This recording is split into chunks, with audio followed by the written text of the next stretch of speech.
আমরা সরাসরি দেখে নেব ভাঙড়ে ইতিমধ্যে আলমগীর মৃত আলমগীরের পরিবারের সঙ্গে দেখা করতে যাচ্ছেন প্রদেশ কংগ্রেস সভাপতি অধীর রঞ্জন চৌধুরী। কোনটা না দেখাবে সেটাও তৃণমূল ঠিক করে দেয়, তাই আমরা গতকাল এই কথা বারবার করে বলেছি।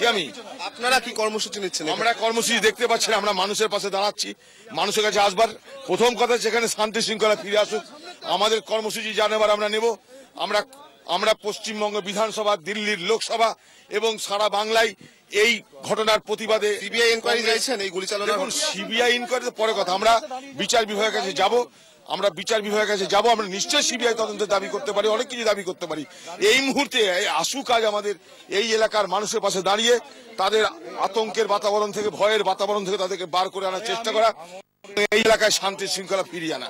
সিবিআই তদন্তের শেষ কথা নয়, সিবিআই তদন্ত হলো আর সবকিছু মিটে গেল তা তো নয়।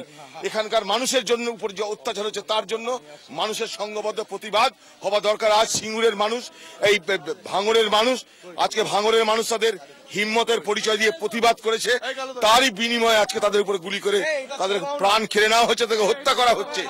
পরিকল্পিতভাবে এখানকার মানুষকে হত্যা করছে আজকে তৃণমূলের সরকার। এটাই আমাদের সব থেকে বড় অভিযোগ। অবশ্যই অনেক কিছু তদন্ত দাবি করতে পারি, বিচার বিভাগে তদন্ত আছে, সিবিআই তদন্ত আছে।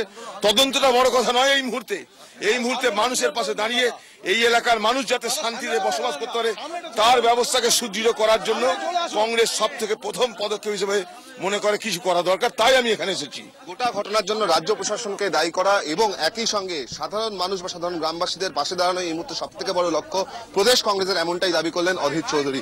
24 ঘন্টার জন্য ক্যামেরায় চাঁদ মিয়ার সঙ্গে বিক্রম দাস, দক্ষিণ 24 পরগনা। ভাঙড়ে শান্তি বজায় রাখার দায়িত্ব নিতে হবে দলকে। কোনো রকম প্ররোচনায় পা দেওয়া যাবে না, কোনো রকম বিবাদে জড়িয়ে পড়া যাবে না। পরিস্থিতির উপর নজর রাখতে হবে। আরাবুল ও রেজ্জাক দুপক্ষকে নির্দেশ তৃণমূল শীর্ষ নেতৃত্বের।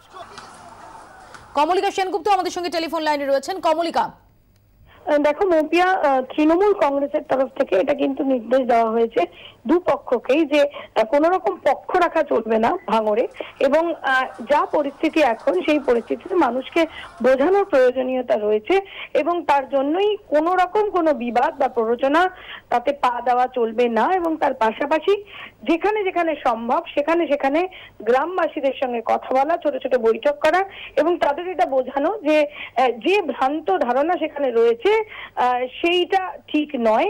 পাওয়ার গ্রিড হবে না, মানুষ না চাইলে পাওয়ার গ্রিড হবে না, সেই ধারণাটাই বোঝাতে হবে। নিজেদের মধ্যে যে সমস্যা রয়েছে সেই সমস্যা থেকে ওপরে উঠে শান্তি ইমিডিয়েটলি আনতে হবে ভাঙড়ে।